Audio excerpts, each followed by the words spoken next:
awak ni, Nobita. Bila saya dengar awak ni macam sedang berada dalam dunia lukisan pula.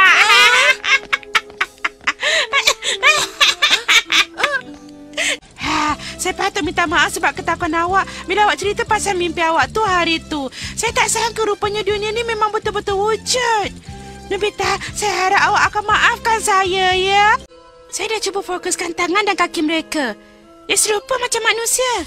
Tengok, bentuk kaki ni telah membolehkan mereka berjalan dengan dua kaki. Tangan dan kaki ni juga adalah satu unsur yang amat penting untuk mengukuhkan fakta bahawa manusia ni berasal dari haiwan yang telah mengalami perubahan. Tapi semalam bila kita tengok tangan dan kaki haiwan-haiwan tu telah sama macam manusia. Kalau diikutkan secara biologi, ini adalah satu perubahan yang begitu memeranjatkan sekali.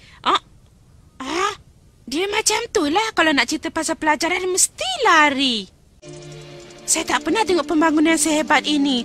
Awak tengoklah kemajuan sains yang ada kat planet ni jauh lebih maju ke depan. Bukan tu aja, kemudahannya jauh lebih hebat dari bumi di abad ke-22. Topi haiwan. Kat dunia ni tak ada manusia apa kata kita pakai topi ni. Baiklah, saya akan cuba pulihkan semangat pasukan ekspedisi ni. Beg tidur ala serangga. Makanan kecemasan dari daging. Alat penapis air lumpur. Telefon tanpa kabel. Bunga api amaran. Set mini karaoke dengan kad lagu. Kalau betul lah ini mimpi, tak seronok lah. Bagilah saya mimpi yang seronok sikit. Doraemon! Alamak! Malam tadi saya mimpi yang pelik lah. Tiba-tiba saya terdampar kat sebuah hutan tebal. Masa saya tengah berjalan, saya terdengar suara tau. Hari ni saya nak siasat tempat tu. Awak tengoklah tu Doraemon. Semua haiwan boleh bercakap kan? Asyik baik beruang. Kalau sarung monyet saya tak nak lah. Doraemon, jom kita ke sana. Itu susah payah Cipa minta tolong dari kita tau. Ia kenangan yang manis lah. Selamat malam Cipa. Nobita, kalau saya dapat mimpi macam tu tentu seronok kan? Saya selalu fikir macam mana nak dapat mimpi yang macam tu. Saya selalu berangan-angan. Seronok kan kalau kita dapat cakap dengan haiwan? Pergi ke dunia haiwan? Comelnya. Muka awak sebiji macam beruang lah. Saya ada dengar sesuatu. Dia dah jaga planet mereka dengan begitu baik sekali kan? Awak ni gila ke? Anjing mana boleh bercakap? Alamak, Jayun, kita kat mana sekarang ni ya? Kalau macam ni, jomlah kita balik. Harap badan aja besar, tapi penakut. Entah apa nak ditakutkan entah. Jayun, muka awak tak jauh beza lah. Doraemon, betul ke negara ni telah dibina oleh haiwan saja? Yelah, mimpi macam tu untuk budak kelas tadika je. Tolong cakap dengan beruang, saya nak lawan dengan dia ya. Jangan bising lah, sebab tadi saya nampak Nobita datang dekat bukit ni. Awak rasa kita boleh jumpa jalan balik tak? Tempat lapar-lapar macam ni mana ada orang ikut belakang? Jangan ke sini. Mama, tolong saya Mama. Tolong, jangan tangkap saya. Mama tolonglah saya. Saya tak nak mati. Mama tolonglah. Cubalah fikir cara lain selain masuk ke dalam hutan tu. Ini semua Doraemon punya pasal. Ingat saya takut ke? Pergilah. Betul lah dia orang tinggalkan saya. Tak guna. Tak apa, saya tak nak kawan dengan awak semua. Bila kawan kita minta tolong, awak boleh buat tak tahu aja ke Sunio? Baru je nak keluar, ayah pula dah nampak. Saya rasa betul-betul pelik lah. Ada juga monyet dan serigala yang boleh terbang di udara ni ya. Saya nak tahu kalau letakkan layar pada rakit, boleh tak rakit ni berlayar dengan laju? Budak ajaib tu kalau tak silap saya, nama dia Nobita. Ini rahsia tau. Dengar ni, saya ada satu rancangan. Nak tak awak jadi kawan saya? Pada zaman dahulu, nenek moyang kami telah tinggal di bulan yang dikuasai oleh kaum Nimoge. Kaum ni telah menganiaya nenek moyang kami. Jadi raja yang simpati pada mereka telah bawa mereka lari jauh dan letakkan mereka di planet ni. Dan pada masa itu juga, tak ada apa pun hidupan di sini. Sebab itulah raja telah hidupkan tumbuh-tumbuhan supaya planet ni boleh didiami oleh kami. Saya telah terjumpa buku lama ni di bangsa belakang rumah semasa cuti musim panas. tengok ni. Di sini letaknya kawasan yang jauh ke dalam hutan larangan tu.